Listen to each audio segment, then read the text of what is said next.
Good morning, Thailand. I am Paul Marcus A. Del Rosario, representing my country, the Philippines. I am here today to present an argumentative essay about overpopulation. Let's begin. Every 15 seconds a child is born, and each consecutive minute that passes by brings life to another 4. Over a year, 3 million babies are born in the Philippines. Overpopulation is a worldwide problem that annually worsens as time passes by. This is especially true in the Philippines, my home country, which is an archipelagic state that has a land area of 300,000 kilometers squared and houses all 102 million Filipinos. That being said, overpopulation must come to an end for the following reasons. The size of the Philippines is not made to house hundreds and millions of people.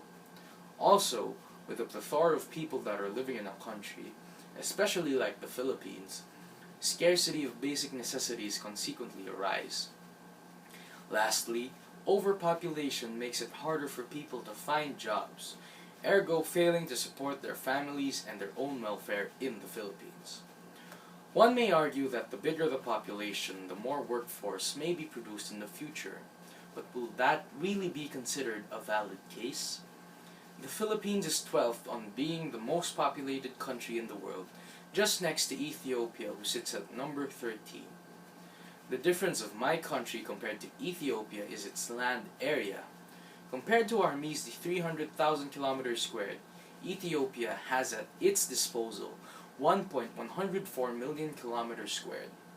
To compare in terms of our population density, every kilometer squared in the Philippines there are at least 332 people, while in Ethiopia there are only 102 people living per kilometer squared.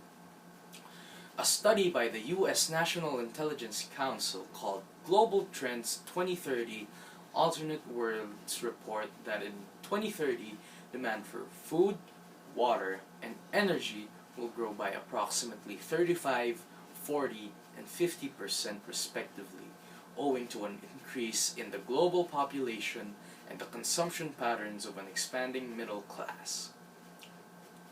And it seems that its predictions are coming a bit early in some areas of Metro Manila.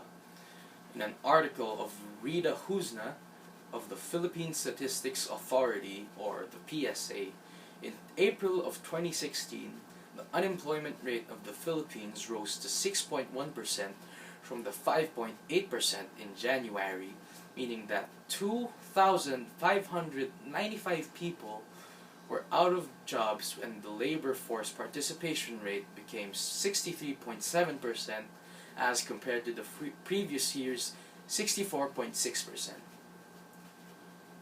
Overpopulation is a national threat to the growth and future of the Philippines. It must come to a stop. The Philippines cannot simply handle the myriad of people because of its small land area.